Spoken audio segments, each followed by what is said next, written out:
sa Bohol. At nandito kami ngayon sa Red Picnic. Ito yung alalay namin. Galingan mo ah. Oh, yung bag natin kunin mo yung bag. Check-in muna daw kami. Kasi kararating lang namin ng around, ilan? Anong oras? 1:15. Mas maaga pa.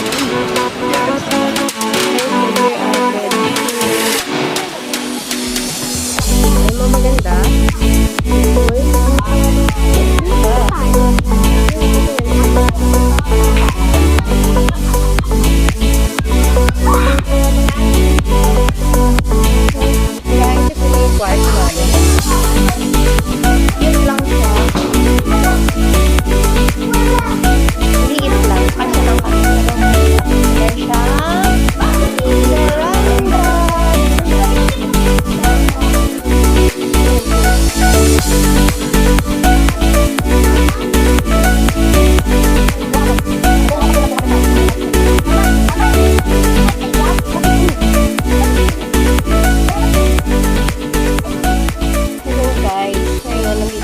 Sa Bohol.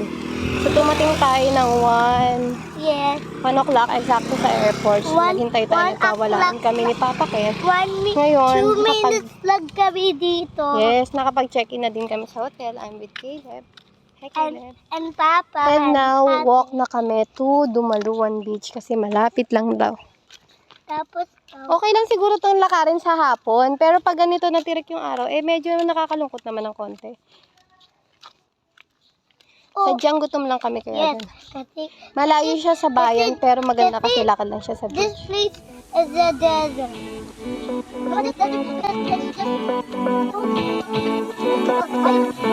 Oh, pagkatapos ng malayong lakaran, guys, ito na nakikita namin ng beach.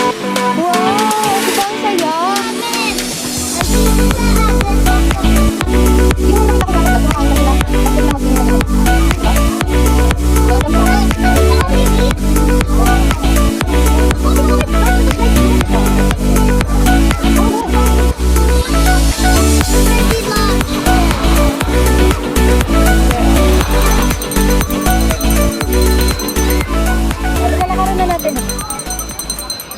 Guys, nandito tayo sa Bohol, sa Dumaluan Beach.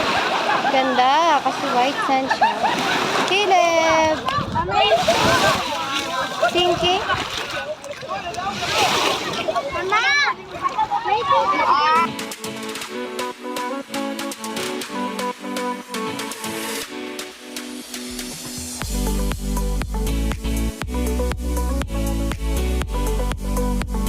Siyempre, nandito kami ngayon sa Bohol Beach Club. Kain sana kami, kaso kasi bawal daw kumain. Kasi for guests. Hi! Ang ganda dito. Mama! Ah, Caleb!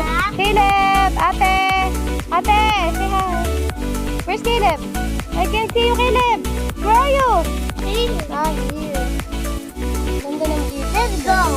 Papa, I want to I'll show you the beach. Ma, nagpikit yata yung... Ang ganda ng beach. Ang ganda yung sand. So white. So, ayan na nga. Nauna na yung order namin. Nauna na yung juice at happy na si ate.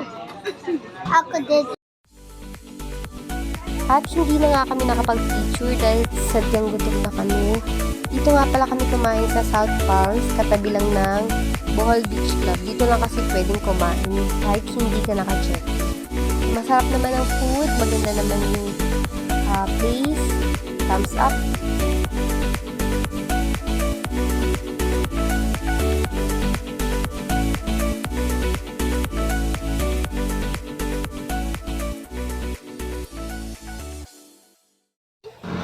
Siyempre guys, dahil excited kaming gumala. After kumain, di pa kami pagod at tumuloy pa kami sa Panglao Church. Medyo malayo-layo din siya. So dahil excited kami, push lang kami kahit mga pagod na din kami.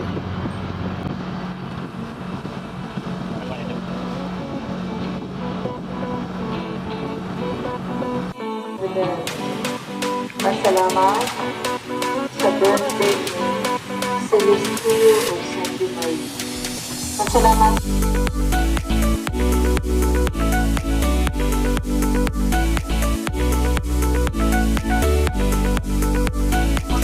And that's all for today. Ayan ang day 1 gala namin dito sa Bohol.